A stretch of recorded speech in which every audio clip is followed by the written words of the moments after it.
के टीवी देख रहे समस्त दर्शकों का स्वागत है। साहित्यिक वीडियोस को देखने के लिए हमारे चैनल को सब्सक्राइब करें। आगामी वीडियोस की नोटिफिकेशन के लिए बेल आइकन का बटन दबा दें। वीडियो को लाइक करें और दोस्तों के साथ शेयर करना ना भूलें।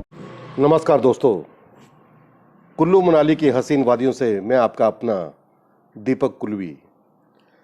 साहित्य चैनल पर जो आज मैं अपनी कहानी आपको सुनाने जा रहा हूँ, ये 2010 में दिल्ली की एक मैगज़ीन जस्ट इंडिया में प्रकाशित हो चुकी है। बहुत ही अच्छी पत्रिका थी ये, और ये थी मेरी कहानी दीपक के टुकड़े। ये मैं आपको आज सुनाना चाहता हूँ। आशा है आपको पसंद आएगी। दीपक के टुकड़े। जैसे ही चंडीगढ़ बस स्टॉप से बस मनाली के लिए चली, एक बेहद खूबसूरत सी लड़की रीत की बगल वाली सीट जो खाली थी उस पर आकर बैठ गई। दोनों की नज़रें आपस में इस कदर मिली कि पहली ही मुलाकात में एक दूसरे को दिल दे बैठे। दोनों इस तरह घुल मिलकर बातें कर रहे थे जैसे बरसों से एक दूसरे को जानते हैं। सफ़र बहुत ही लंबा था।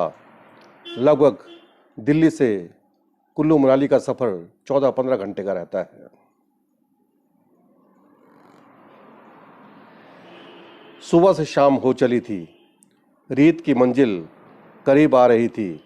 उसे कुल्लू में उतरना था, लेकिन पारुल को मनाली जाना था। दोनों जुदाई के ख्याल से कुछ उदास हो गए। पहली ही मुलाकात के सफ़र में दोनों, रीत और पारुल, ज़िंदगी में एक दूसरे के हमसफ़र बनने के कस्में वादों की जंजीर में बन चुके थे। रीत ने पारुल से वादा किया कि वह जल्द ही उससे मिलने आएगा।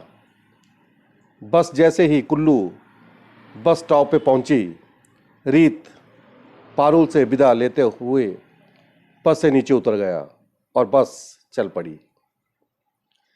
तभी रीत ने देखा कि पारुल ने बस की खिड़की से एक कागज़ का टुकड़ा फेंका।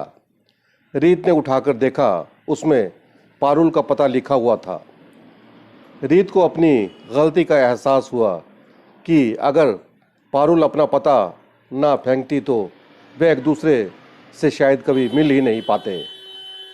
रीत ने दूर जाती हुई बस को देखा, जिसकी खिड़की से पारुल रीत को देखती हुई हाथ हिला रही थी। अनायास ही रीत के हाथ भी उठ गए और तब तक हिलते रहे जब तक बस उसके नज़रों से ओझल ना हो गई। एक दिन पारुल से मिलने मनाली जा पहुंचा रीत, लेकिन जैसे ही वह पारुल द्वारा दिए गए पते पर पहुंचा तो उसे पता चला कि पारुल के पापा का कहीं तबादला हो गया है और आज ही वे ये शहर छोड़कर किसी दूसरे शहर में चले गए। रीत को बेहद अफसोस हुआ। बोझल मन से उदास रीत वापस अपने घर आ गया। उसे ऐसा लग रहा था कि पारुल उसे ना मिली तो वह जी ही नहीं पाएगा। ये सोचकर वह तड़प उठता था। समय बीतता गया, लेकिन रीत को पारुल का कोई पता ना चला। वह थक हार सा गया। बरसों बीत गए, लेकिन वह पारुल को भुला ना सका। उसे आज भी यकीन था कि ज़िंदगी के सफ़र में कहीं न कहीं, कभी न कभी पारुल उसे मिलेगी ज़रूर। शायद इसीलिए जब भी उसके घर वाले उसे शादी के लिए कहते, रीत हमेशा ही टाल जाता। लेकिन आखिर में माँ बाप की ज़िद के आगे रीत को हारना ही पड़ा और उसने शादी के लिए हाँ कर दी। लेकिन साथ ही उसने ये शर्त भी रख दी कि शादी से पहले वह लड़की को नहीं देखेगा, क्योंकि वह जानता था कि उसके दिल में तो पारुल बस चुकी है, सिर्फ पारुल। इसलिए पारुल के अलावा जो भी लड़की उसकी ज़िंदगी में आएगी वो उसके लिए इतना महत्व नहीं रखती। यूं भी इंसान अपनी पहली मोहब्बत को कभी भूल नहीं पाता। आज रीत की शादी थी, लेकिन उसके चेहरे पर कोई खुशी नहीं थी, क्योंकि वह शादी तो सिर्फ अपने घर वालों को खुशी के लिए कर रहा था। आज रह रहकर उसे पारुल की याद आ रही थी। इस हंसी खुशी के माहौल में भी रीत गमगीन था। इसी उधेड़-बुन में बारात लड़की वालों के घर पहुंच गई।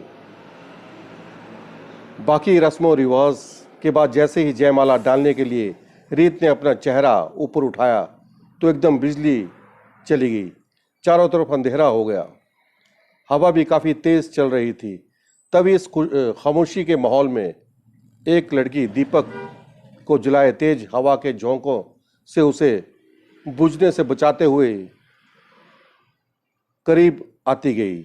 लेकिन जैसे ही जलते दीपक की रोशनी रीत के चेहरे पर पड़ी, वो चीख पड़ी, रीत।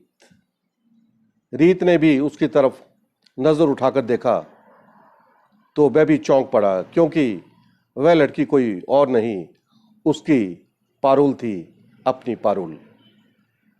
घबराहट में पारुल के हाथों से दीपक जमीन पर गिर पड़ा और बुझ गया। सारे माहौल में एक अजीब सा कोलाहल मच गया।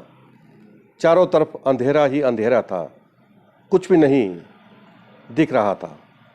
लोग समझ ही ना पाए कि ये सब क्या हो गया। कुछ देर बाद जैसे ही बिजली आई, सब लोग ये देखकर हैरान हो गए कि रीत की जयमाला पारुल के गले में थी और दोनों एक दूसरे के आगोश में समाये हुए ज़मीन पर निढाल पड़े हुए थे। लोगों ने दोनों को काफ़ी हिलाया डुलाया, लेकिन मोहब्बत के ये परिंदे मौत के आगोश में हमेशा हमेशा के लिए खो चुके थे। बुझे हुए दीपक की बाती से धुआं अब भी उठ रहा था। तमाम लोग उस बुझे हुए दीपक के टुकड़ों की ओर देख रहे थे, जिसमें चंद लम्हों में सारा का सारा इतिहास ही बदल कर रख दिया। शाम ढल रही थी। रीत और पारुल की चिता एक साथ जल रही थी। जिंदगी में तो दोनों एक दूसरे से मिल ना पाए, लेकिन मौत ने दोनों को आखिर मिला ही दिया। आज दूर पहाड़ी पे धीमे से गज़ल की आवाज़ आ रही थी। जिंदगी तो अपनी यादों की एक खुली किताब सी है। जिंदगी तो अपनी यादों की एक खुली किताब सी है, समेटे हुए हैं जिसमें हम अपने आसपास का दर्द।